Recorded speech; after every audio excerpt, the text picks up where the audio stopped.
Olá, seja bem-vindo a mais uma edição do Confraria dos Esportes, nosso encontro semanal falando com gente que faz o esporte no dia a dia aqui no Brasil. Meu convidado de hoje, sim senhor, presidente da Associação Atlética Acadêmica Rui Barbosa, seu Carlos Alberto De Simone. Tudo bem, De Simone? Tranquilo? Grande Ari, prazer enorme estar aqui com vocês na Confraria e falar um pouquinho de handebol, falar um pouquinho de esporte. Faz tempo, hein, Ari? Faz tempo, Presidente né? da Associação Atlética Acadêmica Rui Barbosa, hein? Rui Grande Barbosa. Aliás, época, nós hein? estamos gravando hoje, né?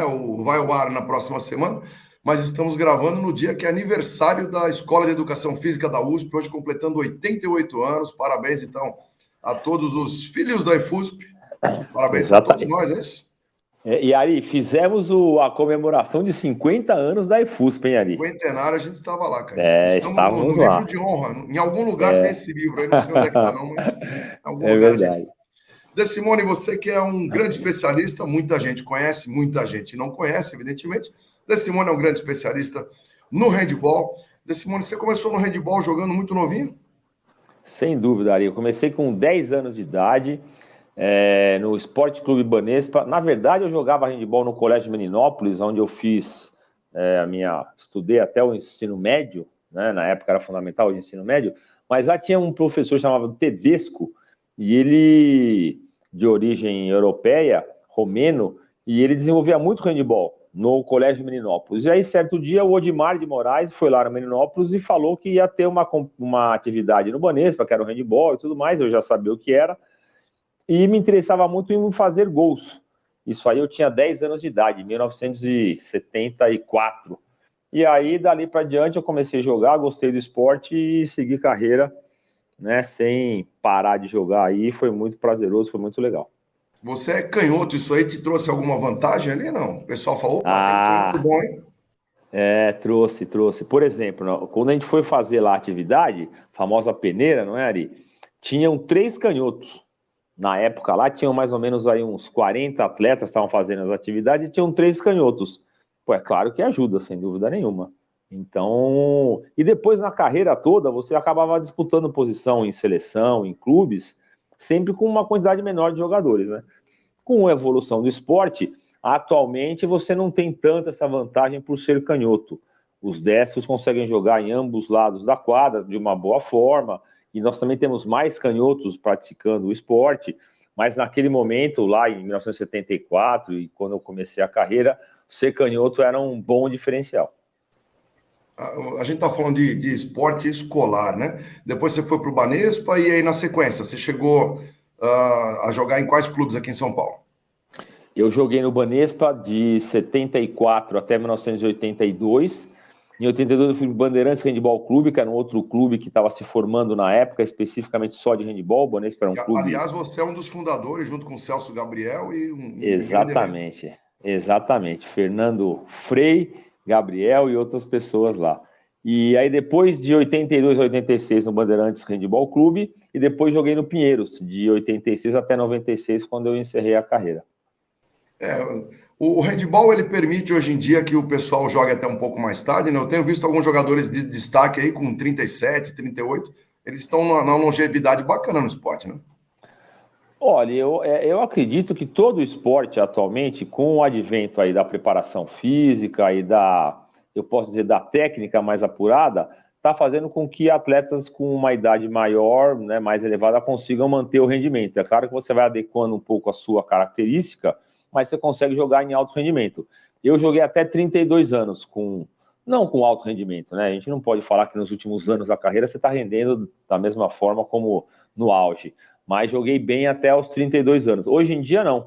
Hoje em dia você consegue render bem por volta de 35 anos. O handebol não é diferente. A gente tem aí atletas que conseguem manter um bom rendimento com um pouco mais de idade.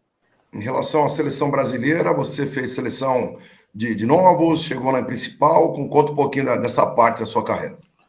A gente começou a participar de competições interestaduais aqui no Brasil em 1980, 1981 começou a ter essa organização. E aí, em 1982, a gente participou de uma primeira seleção que ia até 21 anos, a gente tinha 17, 18 na época, mas a competição era até 21 anos. Foi a primeira seleção brasileira que a gente participou. Depois disso, teve em 1987, a primeira vez que o Brasil foi disputar um campeonato mundial. Na época, os campeonatos mundiais eram divididos em categoria A, B, por conta não de qualidade técnica da equipe, mas pela quantidade que cada campeonato comportava. Então, o Brasil entrou pela primeira vez numa competição, em 1987, depois em 89 eu continuei ainda na seleção adulta, fomos disputar um Pan-Americano em Cuba, e em 91 foi a última vez que eu acabei sendo convocado para uma seleção também para disputar um Pan-Americano. E aí, nesse meio tempo, você virou um aluno da Escola de Educação Física da USP e começou a mostrar toda a sua categoria lá nas quadras universitárias. Categoria nem tanto, né, Ari? Era mais força do que categoria. Mas sem dúvida nenhuma.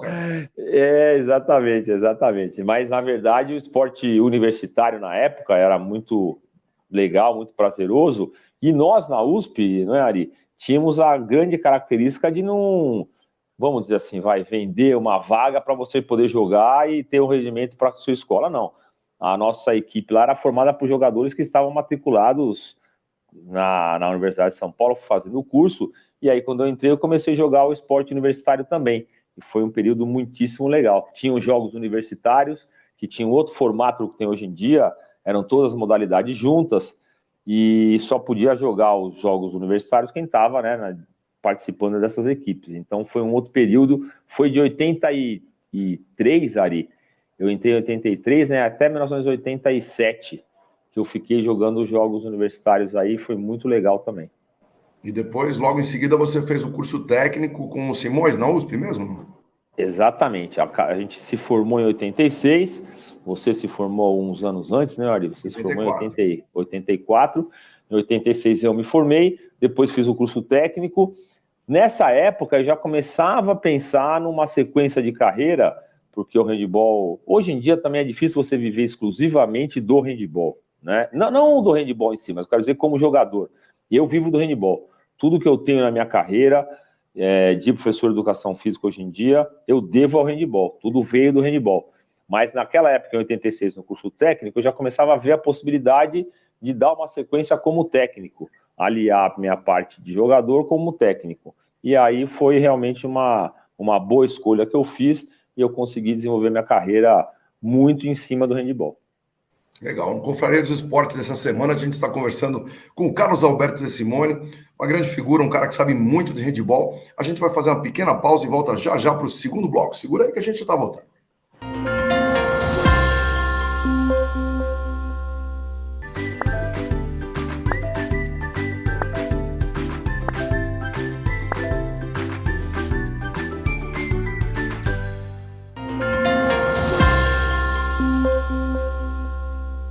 Estamos de volta para o segundo bloco do Confraria dos Esportes dessa semana, conversando com o Carlos Alberto De Simone, ex-presidente da Associação Atlética Acadêmica Rui Barbosa, sim senhor, meu presidente, e um grande especialista em handebol. De Simone, você estava falando no bloco anterior da sua carreira na universidade, enfim, em clubes. Você passou por uma contusão séria, né? Eu lembro que você fez uma cirurgia com o doutor João Gilberto Carazato. Até isso, a medicina esportiva também traz um pouco mais de longevidade hoje em dia, né? Putz, ali, sem dúvida nenhuma, né? Atualmente, a técnica cirúrgica para diversos tipos de lesão, ela faz com que o atleta consiga ter uma longevidade absurda. Quando você fala dessa cirurgia, eu tive uma lesão no cotovelo muitíssimo séria, isso daí em 1980 e, vamos precisar aqui, 84, né? E aí foi uma lesão que eu demorei 1 ano e meio para me recuperar dela, uma cirurgia que nunca tinha sido feita, o doutor Gilberto Carazato fez pela primeira vez, e ele já me conhecia, ele era meu médico pelo Banespa, depois pela seleção brasileira, e ele fez a cirurgia visando a minha recuperação para eu continuar jogando. E realmente deu certo, eu continuei a minha carreira, enfim, muita fisioterapia, muita determinação para recuperar. Outro dia eu fui num programa aí falar sobre lesão no esporte e atleta de alto rendimento. E os fisioterapeutas que me desculpem, os caras não gostam de falar, não sei o quê, mas rapaziada, para você ser atleta de alto rendimento, você tem que ter umas 3, 4 cirurgias, porque aí você é um bom atleta, né? Um cara que tirando o nosso grande Pelé, o Ari, que nunca teve maiores lesões, bicho, para você ter alto rendimento, se você não operar bem, não tem condição. É muito difícil. O esporte de rendimento não é saúde, né? É competição, Não, é uma não. carreira, a gente sabe que vai fazer parte isso aí, né? Não, é isso mesmo. Eu tive a cirurgia no cotovelo, que foi muito séria, e depois eu tive uma lesão no joelho, LCA. E aí quem me operou foi o doutor Gilberto Camanho. Então os médicos Gilberto estão aí na minha carreira. O Gilberto Camanho, Ari, ele me cortou dos Jogos Pan-Americanos de Havana, em 1990. Ele ligou para o técnico, para o Simões, e falou: Simões, eu vou operar aqui o De Simone, então não dá para ele ir. Eu estava um mês antes de embarcar. E aí, Ari, o doutor Camanho falou o seguinte para mim: ele falou, De Simone, eu não vou te operar para você ficar bom. Eu vou te operar para você jogar o mais rápido possível. Aí você vai jogar, você acaba se machucando de novo, você volta aqui, a gente opera de novo, e é assim que vai, meu amigo. E a vida de esportista é assim. Foi um choque para mim na época de eu ter essa, como é que eu posso dizer, essa realidade, frente a essa realidade do esporte de alto rendimento, mas é uma escolha. É uma escolha. Então, todo atleta de alto rendimento, vocês podem ter certeza que vai falar de dor, vai falar de superação, vai falar de lesão, vai falar de cirurgia e recuperação, né? Não há como fugir disso. Se a gente falar em alto rendimento, é difícil a gente não falar de seleção brasileira. Seleção brasileira teve seus melhores momentos com dois técnicos estrangeiros, né? O Molten e o Jordi Ribeiro, né? O Jordi que esses Ribeira, caras perfeito. trouxeram de proveito, de subir o degrau aqui para os técnicos brasileiros? Olha, Ari, vamos falar do feminino primeiro. O Morten Solbach, um dinamarquês, a filosofia do jogo, né? Ele acabou mudando muito a forma de jogar. E aí, uma outra coisa que ele fez um projeto com a Confederação Brasileira que foi desenvolver uma certa história no handebol feminino. Então, ele fez com que as pessoas do handebol, as meninas do handebol, gostassem mais, se interessassem mais pelo esporte. Ele aliou muito bem a parte técnica do esporte com as jogadoras que ele tinha em mãos. E uma terceira coisa que ele fez, que foi muito importante, ele conseguiu com a Confederação Brasileira um convênio com algumas equipes europeias. O Győr, que é uma equipe da Hungria, foi uma dessas equipes, que pegou 7 jogadoras, botou nas suas equipes, jogadoras com uma grande qualidade técnica, e aí essas jogadoras continuavam treinando. Então, praticamente já era uma parte da seleção que estava sempre em treinamento. Quando você tinha a competição, você agrupava outras que também estavam atuando na Europa, e isso deu toda a diferença de ganho de qualidade. Aliado a isso, o Morten, ele mudou a forma do Brasil jogar. Uma defesa mais baixa, mais 6-0, pela altura que as nossas jogadoras tinham, 2 goleiras muitíssimo boas, né? Que, nossa, fizeram toda a diferença na competição, e jogadoras conseguiam arremessar de 9 metros. Então, isso foi um diferencial que o Morten conseguiu fazer na seleção. E o Jordi Ribeira foi um outro tipo de trabalho. Ele fez acampamentos aqui, ele definiu alguns técnicos que trabalhariam com ele. Ele deixou claro para esses técnicos qual era a característica de jogadores que ele achava importante ter para poder render a seleção brasileira. Começou a fazer acampamentos pelo Brasil inteiro. Esses técnicos iam nos acampamentos, escolhiam aqueles jogadores, trabalhavam os jogadores da forma como eles queriam, e aí num período aí de 3 anos, por exemplo, quando os jogadores começaram a chegar à seleção brasileira, já tinham a forma como o Jordi Ribeira entendia o handebol. O handebol espanhol, um pouco diferente do handebol nórdico, por exemplo, né, que tem um pouco mais de qualidade, não de qualidade técnica, mas um pouco mais de passes elaborados, faz uma defesa um pouco mais aberta, enfim, um outro tipo de característica, e adequou os nossos jogadores a esse tipo de características. Dessa forma, o Brasil conseguiu também melhorar o seu rendimento, o investimento nas seleções era maior, a gente tinha um investimento e uma participação em atividades internacionais maior, então a seleção masculina também conseguiu jogar muito bem junto com o Jordi Ribeiro, isso daí em 2007 até 2013, por exemplo, foi um bom período da seleção masculina, e a feminina culminou com o Mundial em 2013. E o melhor de tudo é que ganhou das donas da casa, né? Ganhar na final das donas da casa não é para qualquer um, não, né? Não, dizem que histórias, não é, Ari, dessa final. A final foi na Sérvia, né? Para quem está nos assistindo agora, e a final foi Brasil e Sérvia. A Sérvia não tinha tido nenhum título mundial, mas é uma equipe europeia e tem toda a característica lá e a facilidade de estar na Europa e estar jogando muitíssimo bem.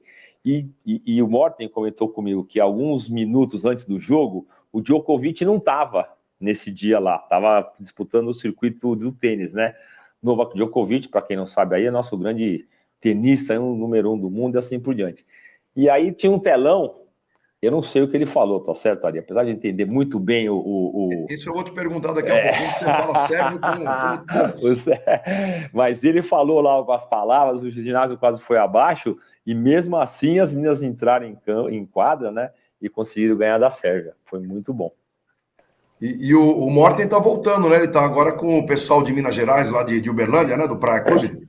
Isso, ele acabou encerrando o contrato dele com a Confederação Brasileira, ele foi para Angola, ficou um grande tempo na Angola e agora está voltando aí para o país. A gente não sabe se ele vai, porque temos um outro, o Gardenas, que atualmente é o técnico da seleção brasileira, um espanhol, a gente não sabe qual que vai ser a sequência disso. Mas o Morten é um grande técnico, se ele voltasse à seleção brasileira, seria realmente muito bom para todo mundo. O handebol é um pouquinho fora da curva, né? A gente não vê os outros esportes, pelo menos esportes coletivos de alto rendimento, com técnico estrangeiro, não é muito bem visto no Brasil, parece, com exceção de alguns clubes de futebol, hein? Isso aí é uma... A gente não sabe se é um bairrismo, Ari, ou se realmente é uma realidade. O que eu posso falar para você de conhecimentos que eu tenho, o nosso voleibol, Ari, ele é muito bem estudado pelos brasileiros. Então, a gente tem uma qualidade técnica dos nossos técnicos muito elevada. Então, realmente é difícil, eu não sei se aceitar, ou então você tem um técnico de fora que vem aqui e tem alguma novidade. No handebol, não é tão assim, não. No handebol, um dos nossos gargalos é a qualidade de bons técnicos que nós temos no país. A gente pode ter algum técnico aqui com a mesma qualidade técnica do Morten? Até podemos, né? Mas em quantidade nós não temos. E aí o Morten tem uma experiência internacional muitíssimo boa, o Gardenas também, apesar de não estar indo tão bem na seleção brasileira, e o Jordi Ribeiro é outro cara também de ponta. Foi campeão europeu com a Espanha, foi campeão mundial com a Espanha. Aliás, o Jordi Ribeiro, ali, ele deixou a seleção brasileira contratado diretamente pela Federação Espanhola de Handebol. Então, vocês verem o nível técnico, tanto do Morten quanto do Jordi Ribeiro, e o handebol não tem nenhum problema não quanto a ter um técnico estrangeiro dirigindo as suas equipes principais. Isso é importante, né? A gente tirar alguns tipos de vício que a gente tem, aí, algumas ideias meio tortas, o handebol firme e forte nisso. Confraria dos Esportes dessa semana, conversando com Carlos Alberto de Simone. A gente vai fazer uma pausa novamente e voltamos para o próximo e último bloco daqui. Um instantinho, já. Segura aí que eu já estou voltando.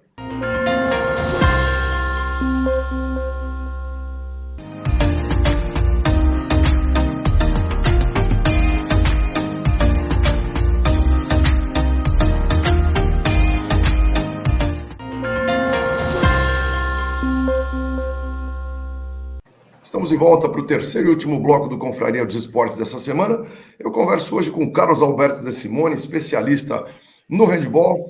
Carlos Alberto de Simone, me fala uma coisa, você também está no handebol escolar há muito tempo, trabalhando já há um bom tempo no Colégio Bandeirantes, é isso? É isso mesmo, Ari. É uma outra história, rapaz, completamente diferente e é legal a gente estar passando isso para vocês. Minha vida foi formada pelo handebol de alto rendimento nos clubes, seleção e essa história toda. Porém, a vida financeira não é tão assim. Então, eu fui ser professor de educação física. Gosto muito da atividade física, acho a atividade física fundamental para o ser humano. E aí passei para essa situação da educação física. Estando na escola, foi me apresentado o esporte escolar. Primeiros 2 anos eu entrei nas duas escolas ao mesmo tempo, Ari. Eu entrei em 92, tanto no Dante Alighieri quanto no Colégio Bandeirantes. No Dante Alighieri eu fiquei até 2011 e no Bandeirantes eu continuei minha carreira inteira, estou lá já há mais de 30 anos. E nos dois colégios tive a mesma situação, Ari. Quando você se transporta do handebol de alto rendimento dos clubes para o handebol escolar, você tem uma falsa ideia de que você vai poder implementar as mesmas coisas que você tem no clube no handebol escolar. E aí você se frustra, porque você não consegue. É outro tipo de encarar a situação de jogo, a disponibilidade que você tem para poder treinar, fazer as coisas. Então eu tive 2 anos de frustração, porque eu falava as coisas, eu falava, não é possível. Lá no clube dá certo, aqui na escola não dá certo. Mas depois eu entendi qual era a situação, fui atrás, estudei, me capacitei para poder ver as melhores opções para o handebol escolar, e aí comecei a ter rendimento, e também, hoje em dia, eu consigo, apesar de eu não ser mais técnico, né, antes da pandemia foi o último ano que eu fui técnico de handebol escolar, em 2019, né? E agora, quando nós voltamos, eu não tenho mais dirigido as equipes. Mas aí eu consegui adequar a técnica que eu tinha do handebol, do alto rendimento dos clubes, aliado à atividade escolar. É muito legal. Hoje em dia, o esporte escolar é muito bem desenvolvido. Nós temos aí várias escolas em São Paulo que trabalham muitíssimo bem. Pelo Brasil inteiro, a gente tem muita escola que é não patrocinada, mas que é apoiada pelas prefeituras ali, e tem times de altíssima qualidade. Então, hoje em dia, o esporte escolar no handebol, ele está bem constituído, é muito legal jogar, tem equipes de alto rendimento, tanto no feminino quanto no masculino, em várias idades, então está bem estruturado. E é um esporte que, no ponto de vista motor, ele é razoavelmente simples, né? A bola Perfeito. cabe na mão, você pode fazer gol, que o brasileiro gosta da atividade do gol. Ele é uma sequência, basicamente, da queimada, né? O movimento é muito Perfeito. parecido. Então, é fácil de a gente pegar o gosto pelo jogo, né? Perfeito, Ari, perfeito. Sua fala agora foi impecável. Aliás, o senhor é um cara que fala muitíssimo bem, tá certo, Ari? Mas é isso aí. O handebol é muito fácil de jogar, Ari. Você falar para mim, Desmond, mas é fácil não, pô. Jogar em alto rendimento é difícil, sem dúvida nenhuma. Mas você jogar handebol, você aprender, você estimular as crianças a jogar é muito simples. São 3 habilidades motoras básicas, né? O correr, o saltar e o arremessar.